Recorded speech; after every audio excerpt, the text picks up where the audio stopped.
Hello everyone, Daniel here from the Next Issue Podcast. On today's video, I'll be doing a review for Batman 149. This is a new book from DC Comics. The closing chapter in this really long-standing arc for Chip Zdarsky for now. We are about to get into absolute power. But before that, let's talk about this issue. Let's talk about the creative team. We have a good fantasy written by Chip Zdarsky with art by Michael Bandini and Steve Lieber. We also have Nick Filardi on colors, Clayton Cowles on letters, beautiful cover by Jorge Jimenez.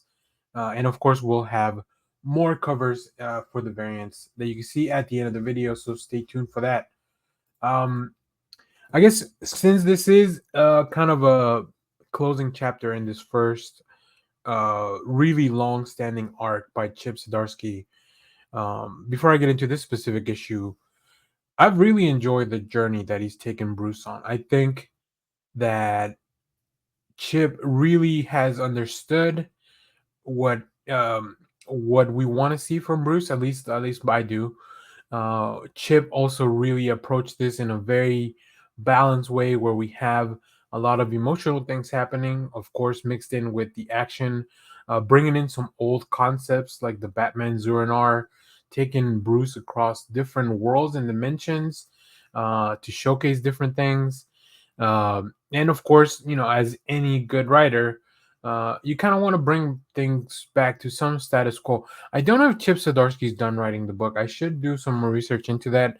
I know this absolute power thing is about to kick off, so that'll give DC a chance to figure out what the next step is. But yeah, this is just really fun stuff. I really enjoyed every one of the arcs. Was weird and different and had some really interesting concepts.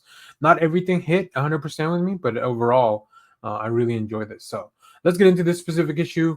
An epilogue: all we've lost and all we've left behind. When confronted with the totality of your life and all your choices that led to where you are, do you build on the ashes or rise from them? The Batman who is left standing will have to answer this question quickly, as someone is sifting through those ashes with an eye towards saving the world. So you got to remember, even though that the battle with Failsafe / Batman Zur-En-Arrh, this other Batman, is done, there's still a little bit of things to address, specifically that clone of Bruce that Failsafe created in order to have his own Robin. And that's what this issue is all about. But this issue is also about moving forward, rebuilding. And like I said, I think this is one of those emotional issues that I was talking about. And it's very well done.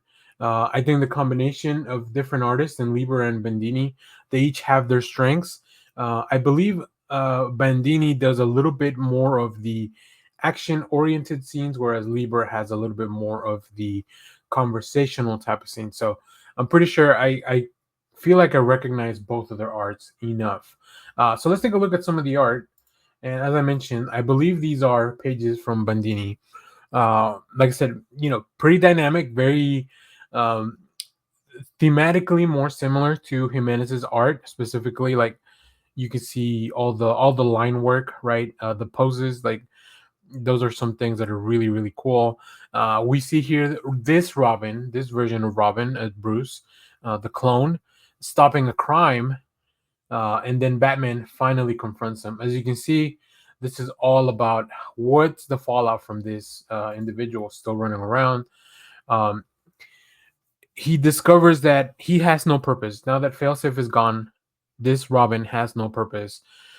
This copy of Bruce Wayne is also unfortunately aging out of control because obviously Failsafe cloned this person, or this Bruce, to make sure that he was of fighting age. So yeah, and it's interesting because Batman kind of has to confront with his own mortality via this proxy of a clone. And then also, like I said, how do we rebuild? How do we move forward? What do we do next? So yeah, fantastic issue overall. I really, I'm enjoying this Chip Zdarsky run so much that I'm ready to see what happens next. So now I feel like I made it sound like Chip Zdarsky's run was over. It's not. It's just this arc is ending, and then Absolute Power hits. From the previews, from the next few months, we know that Chip Zdarsky will continue to write Batman, but we will go into this absolute power era, whatever that entitles for Batman. If you're not aware, absolute power is where Amanda Waller has put all the pieces in place and has stolen the superhero's powers. Obviously, Batman's not affected by that because he doesn't really have any superhuman abilities. So it'll be interesting to see what kind of role he plays going forward in this.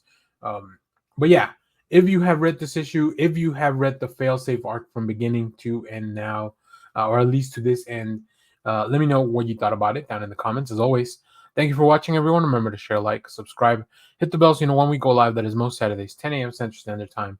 Stay tuned. We have more comic reviews, trailer reactions, TV recaps, all that fun stuff in the channel. Thanks for watching, everyone. Bye-bye.